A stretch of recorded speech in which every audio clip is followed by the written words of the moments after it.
Hi hello ನಮಸ್ಕಾರ, ಎಲ್ಲರೂ ಹೇಗಿದ್ದೀರಾ? ನಾನು ಚೆನ್ನಾಗಿದ್ದೀನಿ, ನೀವು ಚೆನ್ನಾಗಿದ್ದೀರಾ ಅಂತ ಭಾವಿಸ್ತಾ ಬನ್ನಿ ಒಂದು ಸಿಂಪಲ್ ಆದ ಗಸಗಸೆ ಪಾಯಸ ಹೇಗೆ ಮಾಡೋದು ಅಂತ ಹೇಳ್ಕೊಡ್ತೀನಿ. ಒಂದು ಪ್ಯಾನ್ ತಗೊಂಡಿದ್ದೀನಿ. ಆ ಪ್ಯಾನಿಗೆ 4 ಸ್ಪೂನ್ ಆಗೋಷ್ಟು ಅಕ್ಕಿನ ಹಾಕೋತಾ ಇದ್ದೀನಿ. ಅಕ್ಕಿ ಚೆನ್ನಾಗಿ ಬಿಸಿ ಆಗಬೇಕು, ಹಸಿ ವಾಸನೆ ಹೋಗಬೇಕು. ಅದೇ ಅಕ್ಕಿಗೆ 4 ಏಲಕ್ಕಿ ಸೇರಿಸ್ಕೊಂಡಿದ್ದೀನಿ. ಆ ಏಲಕ್ಕಿ ಚೆನ್ನಾಗಿ ಫ್ರೈ ಮಾಡ್ಕೊಳ್ಳೋದು.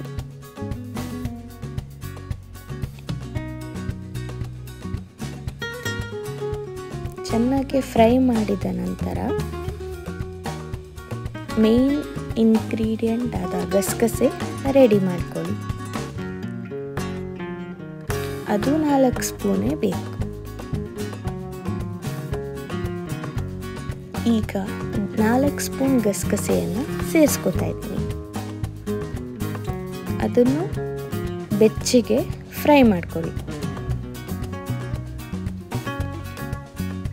ಫ್ರೈ ಮಾಡಿದ ನಂತರ ಈ ಪಿಕ್ಚರಲ್ಲಿ ತೋರಿಸಿರೋ ಥರ ಕಲರ್ ಕಾಣಿಸುತ್ತೆ. ಅದನ್ನು ಒಂದು ಮಿಕ್ಸಿ ಜಾರ್ಗೆ ಆರಿದ ನಂತರ ಮಿಕ್ಸಿ ಮಾಡ್ಕೊಳ್ಳಿ. ಮಿಕ್ಸಿ ಮಾಡಿದ್ಮೇಲೆ ಈ ಥರ ಕಾಣಿಸುತ್ತೆ. ಅದಕ್ಕೆ ನಿಮಗೆ ಎಷ್ಟು ಬೇಕೋ ಅಷ್ಟು ನಾವು ಒಂದು ಹಿಡಿ ಗೋಡಂಬಿ ಹಾಕ್ಕೊಂಡಿದ್ದೀವಿ, ಒಂದು ಹಿಡಿ ಬಾದಾಮಿನೂ ಸೇರಿಸ್ಕೊತಾ ಇದ್ದೀವಿ. ಅದನ್ನು ಮಿಕ್ಸಿ ಮಾಡ್ಕೋಬೇಕು. ಅದಾದ ನಂತರ ಅದೇ ಬಾಣಲೆಗೆ ಒಣ ಕೊಬ್ಬರಿ ಸ್ವಲ್ಪ ಉಗುರು ಬೆಚ್ಚಾಗಷ್ಟು ಫ್ರೈ ಮಾಡ್ಕೊಳ್ಳಿ.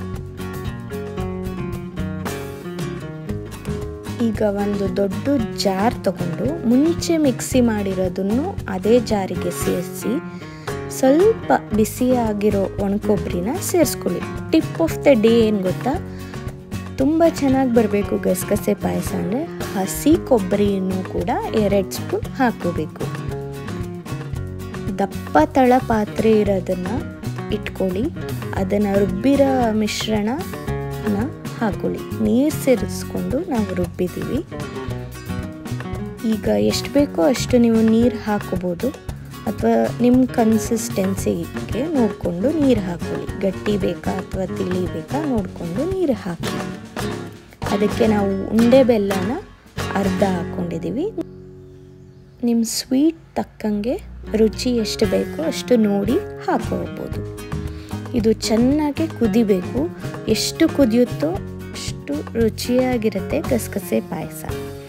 ಇನ್ನೊಂದು ಪ್ಯಾನಿಗೆ ನಾವು ತುಪ್ಪ ಹಾಕೋತಾ ಇದ್ದೀವಿ.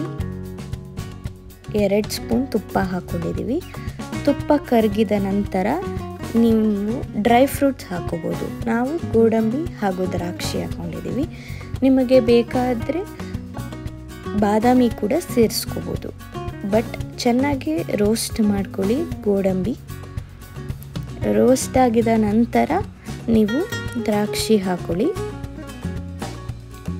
ಡ್ರೈ ಫ್ರೂಟ್ಸ್ ಎಷ್ಟು ಹಾಕೋತಿರೋ ಅಷ್ಟೇ ಸೂಪರಾಗಿ ರುಚಿ ಕೊಡುತ್ತೆ ಗಸಗಸೆ ಪಾಯಸ. ಇದು ಸ್ವಲ್ಪ ರೋಸ್ಟ್ ಆಗೋಕ್ಕೆ ಬಿಡೋಣ.